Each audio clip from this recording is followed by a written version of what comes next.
Mensagem que edifica, com o pastor Wagner Gabi.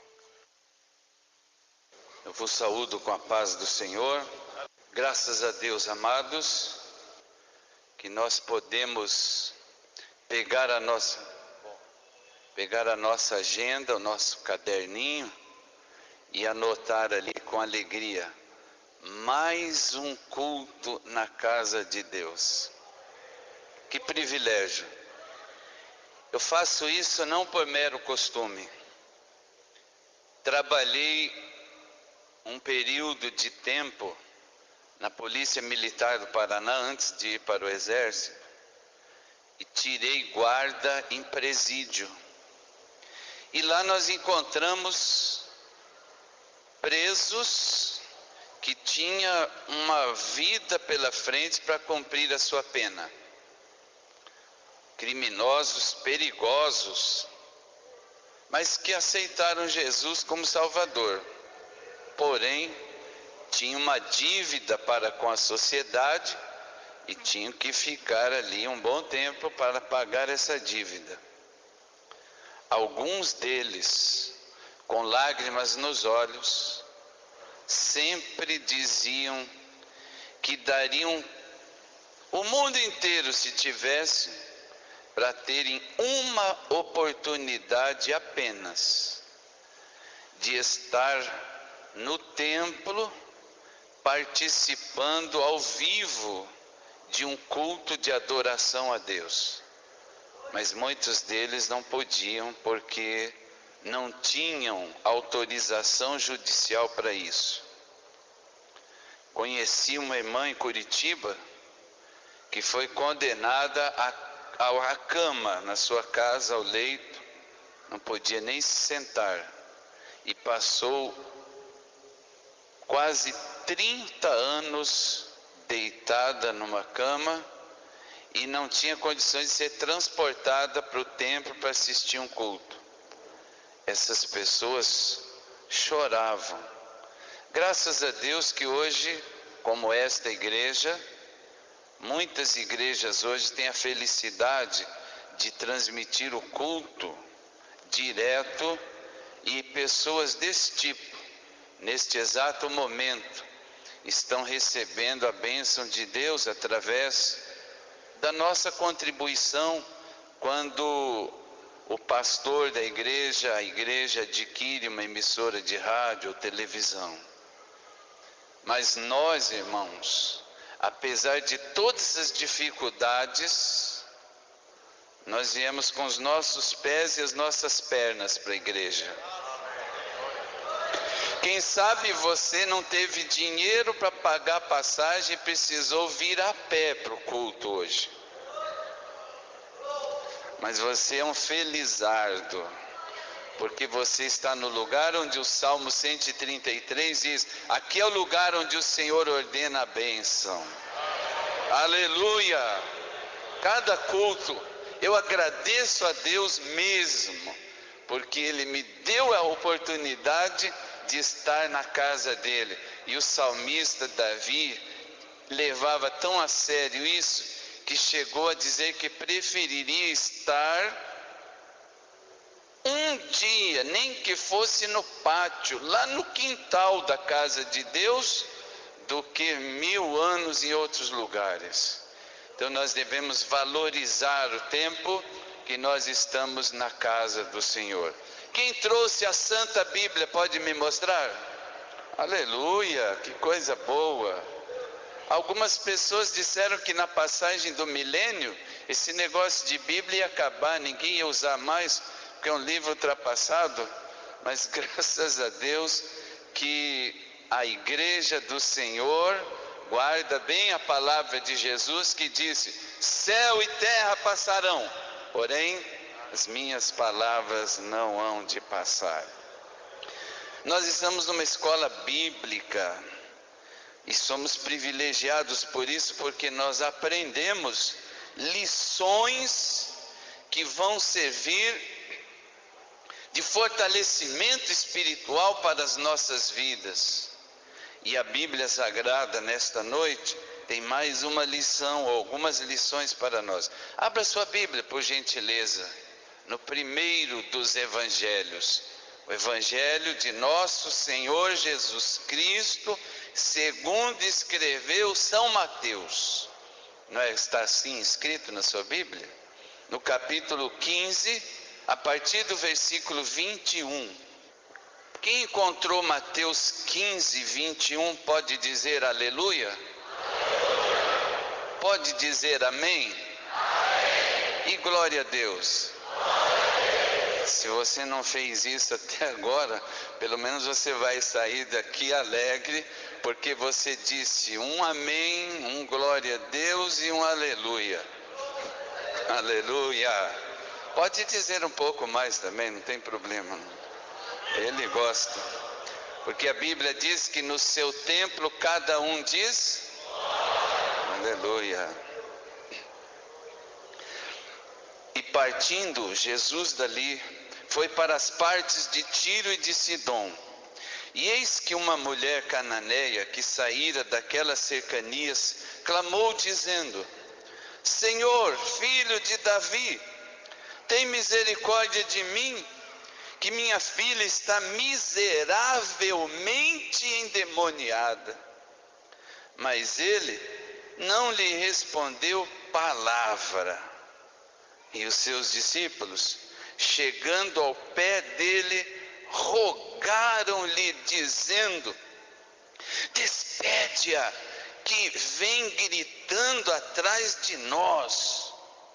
E ele respondendo disse: eu não fui enviado, senão as ovelhas perdidas da casa de Israel. Então chegou ela e adorou-o, dizendo: Senhor, socorre-me. Ele, porém, respondendo, disse: não é bom pegar o pão dos filhos e deitá-lo aos cachorrinhos. E ela disse: sim, Senhor, mas também os cachorrinhos comem das migalhas que caem da mesa dos seus senhores. Então respondeu Jesus e disse-lhe: ó mulher, grande é a tua fé, seja isso feito para contigo como tu desejas.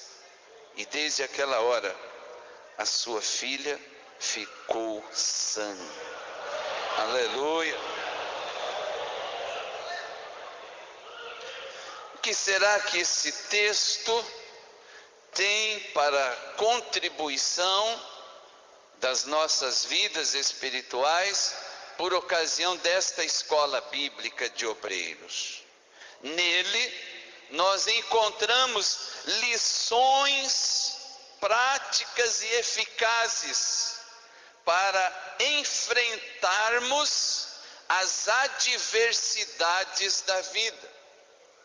Adversidade significa contrariedade, infelicidade. E o dicionário vai mais longe, diz que adversidade significa má sorte. E esta pobre mulher tem uma grande contribuição para nós através do relato deste texto, para nós enfrentarmos aqueles momentos que o vento não está a nosso favor, mas quando as ondas estão em sentido contrário, quando tudo e todos parece que o céu e o mundo inteiro está desabando sobre a nossa cabeça e nós nos sentimos numa situação de impotência, de tristeza e de desânimo. Se nós lermos o capítulo anterior, principalmente no versículo 34, nós vamos saber que Jesus estava vindo de Nazaré, se dirigindo no sentido noroeste, a uma área ao redor das cidades fenícias de Tiro e Sidom, uma viagem de aproximadamente 80 quilômetros de distância. O texto que nós acabamos de ler nos mostra uma mulher necessitada da misericórdia de Jesus. E para receber a sua bênção, essa mulher teve que de atravessar alguns obstáculos que, humanamente falando, diante das circunstâncias em que ela estava inserida, humanamente falando, seriam intransponíveis. Vamos ver quais foram os 4 obstáculos que aquela mulher precisou vencer. O primeiro deles está no versículo 22, na segunda parte, quando ela mesma mencionou, dizendo: Senhor, filho de Davi, tem misericórdia de mim, que minha filha está miseravelmente endemoniada. O primeiro obstáculo era a enfermidade de sua filha. O primeiro obstáculo estava dentro da sua própria casa. A sua filha, pode parecer um paradoxo, mas é só para fixar bem. Quem já teve o desprazer de ver uma pessoa endemoniada? Levante a mão. Se essa mulher tivesse dito: Senhor, tem misericórdia de mim, que minha filha está endemoniada, já era suficiente a sua declaração para entendermos o seu sofrimento. Mas veja que essa mulher disse: miseravelmente endemoniada. A situação era bem mais grave do que nós podemos imaginar. Imaginemos o sofrimento dessa mulher por causa da gravidade da situação em que se encontrava sua pobre filha. Infelizmente, amados irmãos, é grande, muito grande, o número de moças e moços que hoje estão dominados pelos vícios, pelas vaidades, pelos desejos carnais. E muitas vezes esta juventude atual está influenciada pelos servos de Satanás que procuram arrastá-los para o pecado e para a perdição. Me parece que na segunda-feira a cidade de Recife terá mais uma edição de um evento cultural denominado Recifolia. E a história vai se repetir. Os noticiários da imprensa local vão ter muito trabalho durante e depois. E as estatísticas vão ser desoladoras de novo. E grande parte da juventude desta cidade será afetada demoniacamente por causa dessa festa. Que tipo de filho ou de filha você tem hoje? Será que o seu filho ou a sua filha está miseravelmente endemoniado? Se não está, mas ele está na casa do Senhor, ainda que bem fraquinho, bem fraquinha. Você gostaria que ela tivesse o sapatinho de fogo, uma tocha acesa, mas ele e ela estão aqui com você hoje. Aleluia. Será que eu e você temos motivos para agradecer a Deus pelo filho que nós temos? Se temos, aproveitemos agora. Graças te damos, Senhor, pelos filhos que nos deste. Aleluia. O segundo obstáculo que aquela mulher tinha que enfrentar, além da enfermidade terrível da sua filha, era a sua nacionalidade. O versículo 22, na parte A, diz assim: era uma mulher cananeia. A mulher era gentia, consequentemente, por força da lei mosaica, separada da comunidade de Israel. Ela era uma pessoa estranha à aliança ou às alianças da promessa. E durante o tempo dos juízes, os cananitas foram os maiores inimigos de Israel. Os cananeus formavam a população pagã da Palestina. O próprio Senhor Jesus já havia usado essas cidades, Tiro e Sidom, como exemplo do que estava muito mais distante do arrependimento do que qualquer outro povo. Essas cidades foram equiparadas com Sodoma e Gomorra, cidades impenitentes que foram destruídas por Deus, enfatizando que elas eram muito mais endurecidas do que estas. Era uma mulher cananeia, originária de uma raça maldita. E no livro de Deuteronômio, no capítulo 7, os 2 primeiros versículos, a Bíblia atesta esta declaração. Como se não bastasse todos esses obstáculos, ela era uma mulher de fé.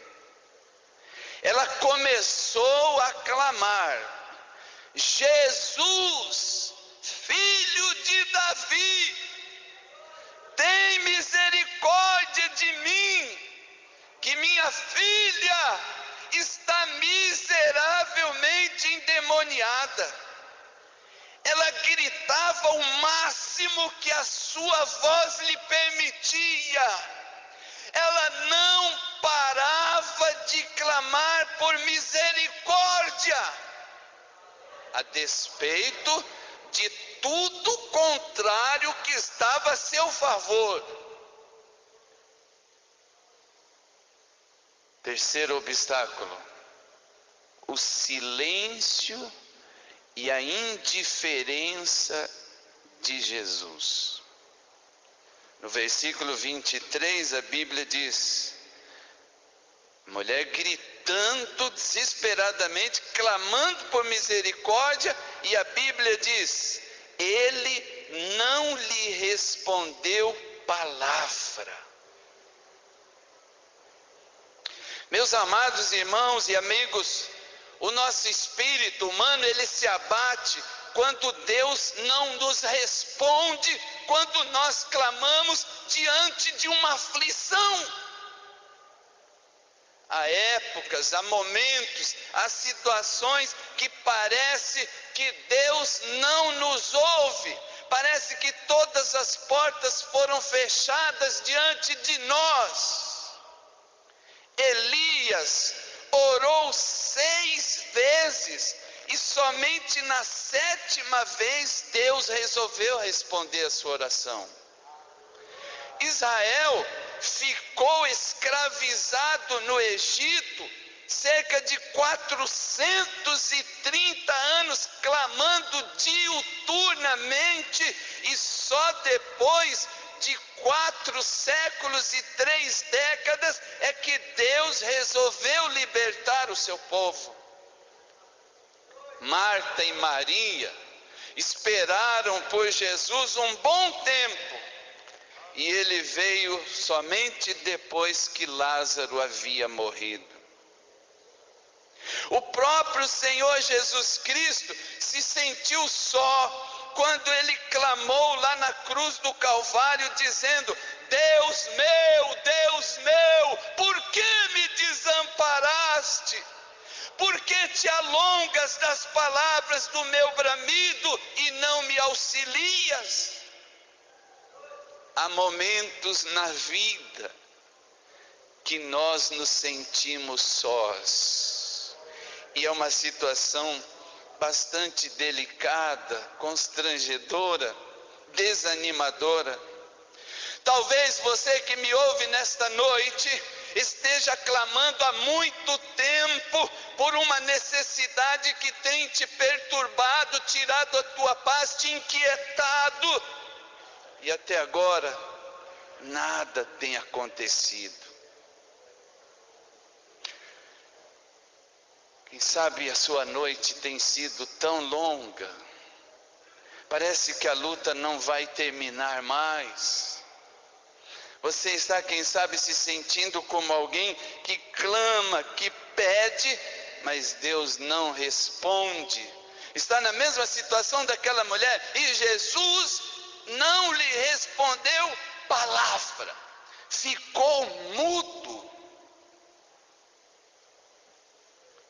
O quarto obstáculo que aquela mulher teve que enfrentar, a discriminação dos discípulos. No versículo 23, na parte B, vejam só que os discípulos rogaram a Jesus, não deram uma sugestão e não fizeram um pedido simples, não. Rogaram a Jesus dizendo: despede essa mulher, isso é feio, isso é antiético. Pega mal, Jesus, essa mulher ficar gritando desse jeito na rua vai comprometer a eficácia do evangelho. Manda essa mulher calar a boca, Jesus.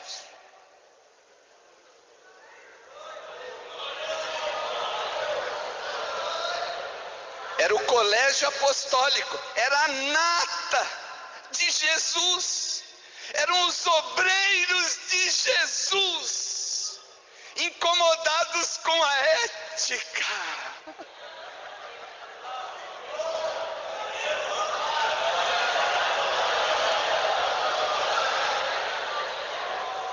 O que vocês, diáconos, estão fazendo que já não mandaram essa mulher embora e ligaram para o 190 pedindo para Rotan ou Rocan, não sei o que tem aqui, para levar logo essa coisa? Está vendo que o governador está aqui, o prefeito está aqui, o gerente do banco está aqui.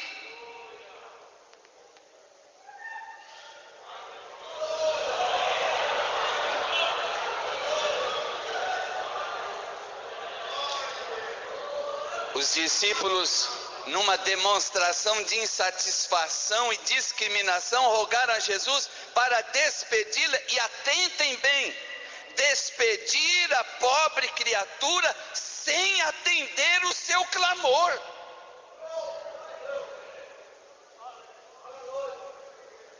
Aquela mulher estava incomodando. À primeira vista parece que essa mulher se sentiu discriminada, excluída. Quantos hoje se sentem rejeitados pela família, rejeitados pela sociedade, rejeitados pelos amigos, e o pior ainda, há pessoas que se sentem rejeitadas por elas mesmas. Quantas pessoas se sentem marginalizadas? E algumas pessoas que estão nos ouvindo nesta noite se sentem até rejeitadas pelo próprio Deus. São aquelas pessoas como você que me ouve, que diz assim: Deus não me ama mais, eu já pequei muito, para mim não resta esperança, não tem solução, é um caso perdido. Porém, Jesus disse aos seus discípulos que a sua missão consistia em buscar as ovelhas perdidas e que aquela mulher era uma delas. Aleluia.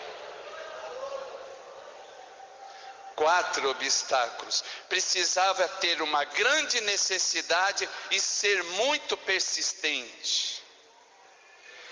Vamos ver quais foram as atitudes que essa mulher tomou após vencer aqueles obstáculos, e que eu e você, na próxima vez que estivermos envolvidos diante de alguma adversidade, também devemos proceder da mesma maneira. A primeira atitude é voltar à calma. Após ter superado todos aqueles obstáculos que estavam à sua frente, após ter ouvido as palavras de Jesus como pastor que ama as ovelhas, aí a mulher parou de gritar, porque ela conseguiu o seu objetivo, ter a atenção de Jesus. Enquanto ela não se convenceu que chamou a atenção de Jesus, ela não parou de gritar. Mas quando ela ouviu dos seus lábios que ele veio buscar as ovelhas perdidas, é como se ela dissesse hoje: segurei a minha bênção. Aleluia.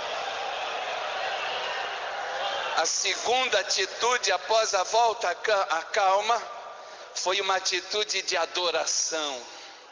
O versículo 25 diz assim: ela chegou e adorou, dizendo, aleluia. Aquela mulher era incrédula, discriminada. Aquela mulher tinha uma descendência, uma genealogia que estava sob maldição. Ela nunca frequentou uma classe de escola dominical para novos convertidos. Ela nunca assistiu um culto de doutrina, nem um estudo bíblico que ensina que todo crente deve adorar ao Senhor. Mas inconscientemente, diante da gratidão de ter tido tão somente a atenção de Jesus, não tinha milagre ainda, só teve a atenção de Jesus, só por isso, espontaneamente ela começou a adorar o Senhor. Parece que nós estamos vivendo numa carência, irmãos, que nós barganhamos a adoração condicional. Senhor, se o Senhor me der isso, mais aquilo, quem sabe eu até entre no coral depois da escola bíblica de obreiros. Agora, aquela mulher, só pelo fato de ter a atenção de Jesus, se prostrou e adorou o Senhor. O Salmo 29, versículo 2 diz assim: dai ao Senhor a glória devida ao seu nome, adorai o Senhor na beleza da sua santidade. Igreja do Deus vivo, quando nós adoramos ao Senhor, o coração dele começa a se mover. Quando nós declaramos espontaneamente: Senhor, eu te adoro na beleza da tua santidade. Quando nós afirmamos: Senhor, eu te amo porque tu me amaste primeiro. Quando nós dizemos: Senhor, tu és fiel, Senhor, o ambiente à nossa volta fica propício para o Senhor começar a operar milagres e maravilhas na nossa vida. Mas por falar em adoração, isso sempre foi uma raridade. Se existe alguma queixa da parte de Deus para a sua igreja, é na área da adoração. Os crentes oram, alguns jejuam, os crentes até estão lendo mais a Bíblia hoje, os crentes fiéis dão o dízimo, estão sempre ali. Mas a adoração sempre foi uma matéria rara. para Deus. E Jesus reclamou isso. Em São João 4, 23 e 24. Ele não deixou para depois. Ele disse assim: mas a hora vem, e agora em que os verdadeiros adoradores adorarão o Pai em espírito e em verdade. Porque o Pai procura tais que assim o adorem. Deus é espírito, e importa que os que o adorem em espírito e em verdade. Verdade significa realidade, sinceridade, exatidão, veracidade, integridade. Diferente, o oposto de verdade é aquela adoração fictícia, fingida, falsa, hipócrita, da boca para fora. Raridade. O Pai procura. Quem procura é porque algo está oculto aos seus olhos, está escondido, não se acha por aí com facilidade. O Pai Celestial procura. Quem sabe Deus tivesse uma lanterna gigante, um holofote lá do céu, e sempre ao longo da história da igreja, o Pai vive procurando verdadeiros adoradores, porque são raros, são poucas as pessoas que são verdadeiras adoradoras de Deus. Daí Jesus dizer que o Pai procura. E o Pai está procurando verdadeiros adoradores aqui nesta noite. Será que nós podemos dizer: aqui tem, Senhor, aqui tem verdadeiros adoradores que te adoram em espírito e em verdade?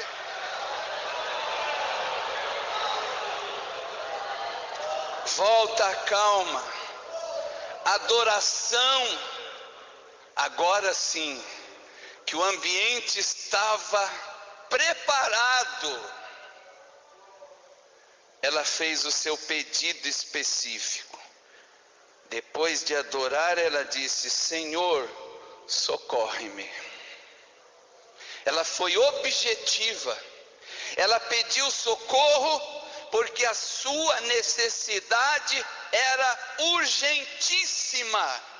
E em Jeremias 33:3, a Bíblia diz: clama a mim e responder-te-ei, e anunciar-te-ei coisas grandes e firmes que vocês não sabem.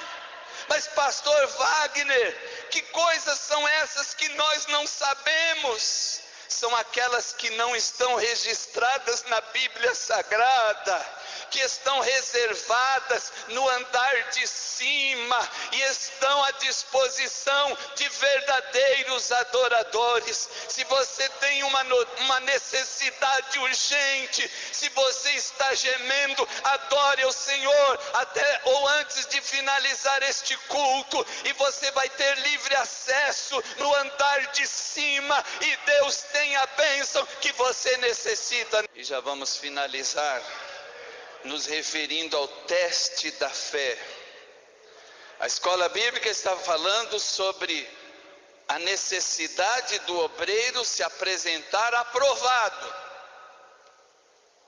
E uma escola que se preza não dá diploma de graça e nem vende. Você tem que pagar o preço, você tem que estudar, você tem que fazer prova, fazer teste e ser aprovado. Porque daí você sai da escola de cabeça erguida. eu tirei esse diploma aqui na raça. E uma expressão não estranha, os senhores, que é de quartel. Eu ralei para conseguir isso, porque eu tive que suar bastante. Não caiu do céu de mão beijada, não. Aquela mulher se submeteu ao teste da fé. E Jesus disse para ela: olha, não é lícito. Está escrito na Bíblia, Jesus citou isso no capítulo 7 de Mateus, versículo 6, lembrando-se o procedimento bíblico: não deis aos cães as coisas santas.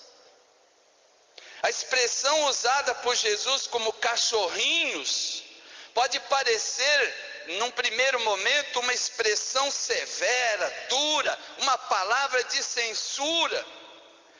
Cão era um termo comum utilizado entre os judeus para designar os gentios, aqueles que não eram judeus, baseados no fato de que esse animal não fazia distinção entre alimentos limpos e alimentos impuros.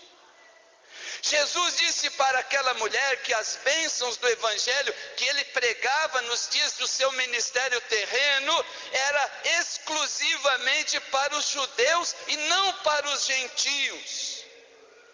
Se fosse algum de nós, todo cheio de milindres, de não me toque, já ia dizer assim: que homem mal criado, mal educado, eu não quero saber desse homem. A mulher não se intimidou diante dessa censura ou dessa observação feita por Jesus. Ela deu uma lição de humildade, de persistência e de muita fé na sua conversa com Jesus. Quando ela disse: eu não estou pedindo o que pertence aos outros, eu estou apenas pedindo para ser tratada como os cachorrinhos da casa, que podem comer tudo que cai no chão. Aleluia, arabaxandaramai. O que o Senhor está requerendo de nós, obreiros, nesta escola bíblica? Humildade.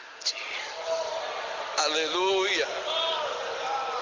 Humildade é a palavra de ordem. Por causa disso, aquela mulher passou no teste, foi aprovada, tirou nota 10 na prova de fé. E o nota 10 foi com louvor. Ele disse assim: ó mulher, grande é a tua fé.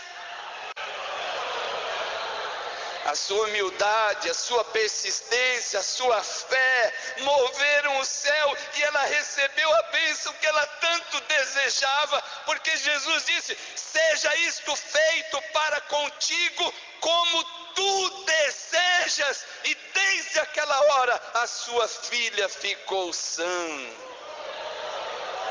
O segredo do sucesso para desenvolvermos uma caminhada em direção à nossa vitória: ela enxergou além das crises, ela não via problemas, ela via soluções em Jesus, ela não aceitava a derrota.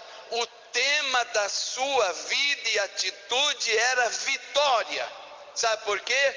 Ela veio à pessoa certa, veio a Jesus. Ela pediu a pessoa certa, pediu a Jesus. Ela adorou a pessoa certa, adorou a Jesus. Ela creu na pessoa certa, ela creu em Jesus, e ela recebeu a bênção da pessoa certa, que era Jesus. Qual é a tua petição? Qual é a tua necessidade neste exato momento? Não se esqueça que Jesus, o filho de Davi, está aqui neste lugar e ele está te perguntando: será que é porque teu filho está desviado?